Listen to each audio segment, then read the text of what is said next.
Optimus is the code name for the Tesla bot. Oops. Optimus subprime. If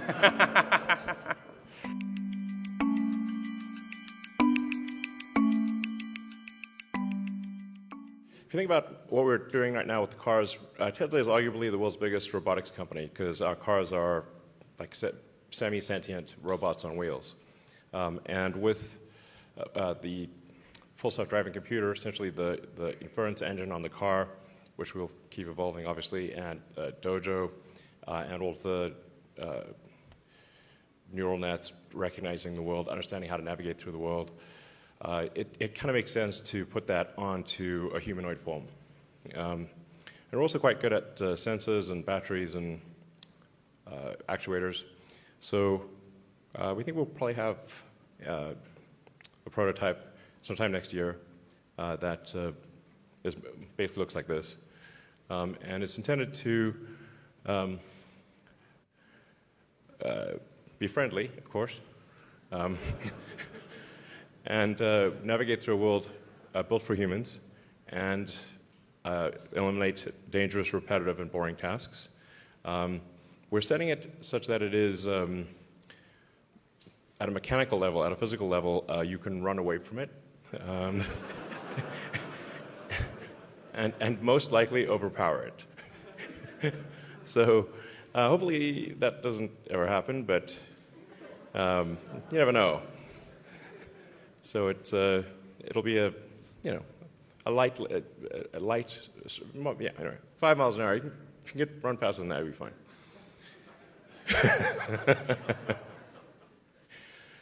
So yeah, it's around 5'8".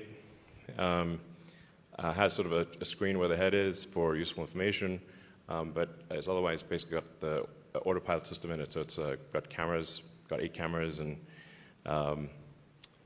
yeah. The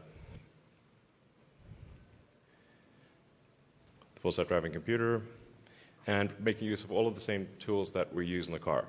So, I mean, things I think that are really hard about having a useful humanoid robot is, can it navigate through the world without being explicitly trained? I mean, without explicit, like, line-by-line instructions.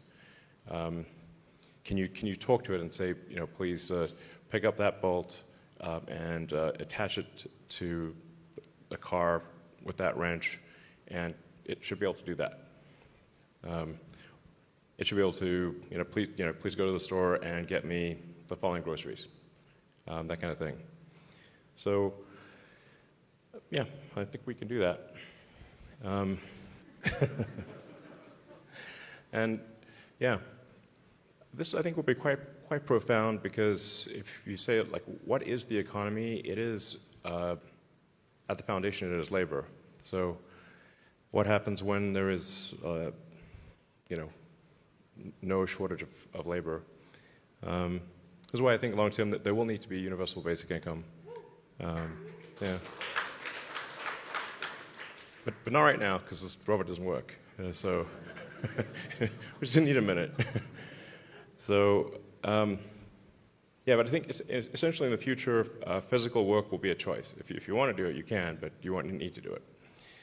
And yeah, I think it obviously has profound implications for the economy, because given that the economy at its foundational level is labor, I mean, capital equipment is just distilled labor, then is there any actual limit to the economy? Maybe not. So, yeah, join our team and help build this. All right, so I think we'll have everyone come back on the stage, and you guys can ask questions if you'd like.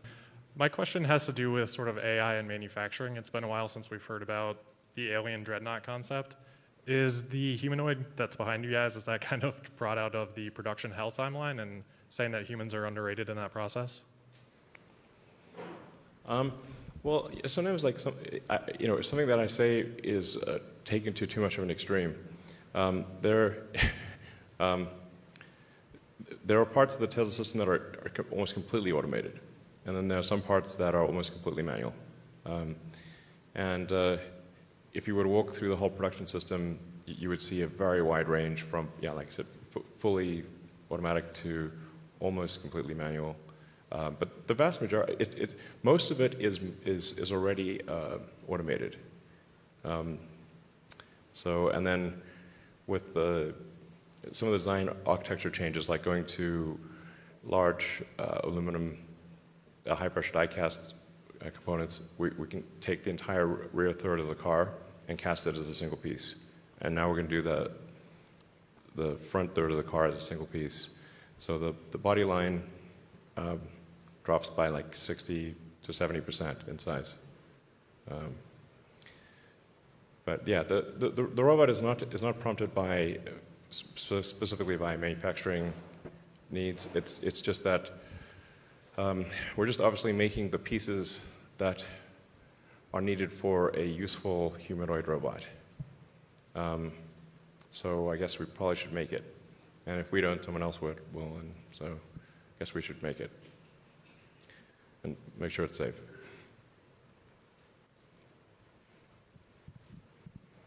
I should say, like, also volume manufacturing is extremely difficult and underrated, and we've gotten pretty good at that. So it's also important for that humanoid robot. Like, how do you make the humanoid robot not be super expensive? And For your humanoid context, I'm wondering if you've decided on what use cases you're going to start with and what the grand challenges are in that context to make this viable. well, I think for the Tesla bot, Optimus, it's basically going to start with just dealing with work that is boring, repetitive, and dangerous. Basically, what is the work that people would least like to do? Yeah. I was curious about the Tesla bot. Specifically, I'm wondering if there are any specific applications that you think the humanoid form factor lends itself to. And then secondary, because of its human form factor, is emotion or companionship at all thought about on the product roadmap at all?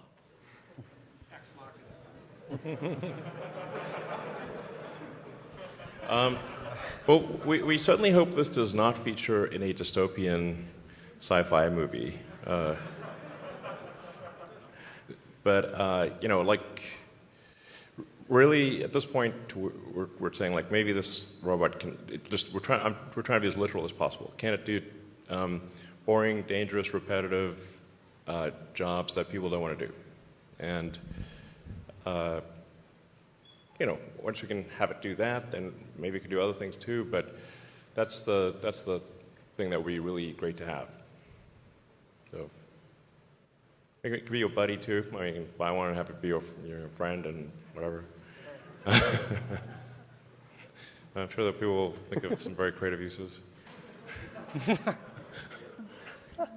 I have a question about the design of the Tesla bot. Specifically, how important is it to maintain that humanoid form? To build hands with 5 fingers that also respects the weight limits could be quite challenging. You might have to use cable-driven, and then that also causes all kinds of issues. I mean, this is just going to be bot version 1. I mean, we'll see. So it needs to be able to do things that people do, and be a generalized humanoid robot. I mean, you could potentially have it give it like 2 fingers and a thumb or something like that. For now we'll give it 5 fingers and see if that works out okay. It probably will. It doesn't need to be like have like incredible grip strength, but it needs to be able to work with tools. So and carry a bag, that kind of thing. I was wondering if you could talk a little bit about the short to medium term economics of the bot. I guess I understand the long-term vision of replacing physical labor, but I also think repetitive, dangerous, and boring tasks tend to not be so highly compensated. And so I just don't see how to reproduce the, start with a supercar and then break into like the lower end of the market. How do you do that for a robot humanoid? Well, I guess you'll just have to see. As our models have become more and more capable, and I guess you're deploying these models into the real world, one thing I guess that's possible is for AI to become more, I guess, misaligned with what humans desire. So I guess, is that something that you guys are worried about as you guys deploy more and more robots? Or do you guys we'll solve that problem when we get there? Yeah, I think that we should be worried about AI. Now, what we're trying to do here is, say, narrow AI, pretty narrow, just make the car drive better than a human. And then have the humanoid robot be able to do basic stuff. So at the point at which you sort of start to get to superhuman intelligence, I don't know, all bets are off. But and that'll probably happen. But what we're trying to do here at Tesla is make useful AI that people love and is unequivocally good. That's our, we'll try to aim for that.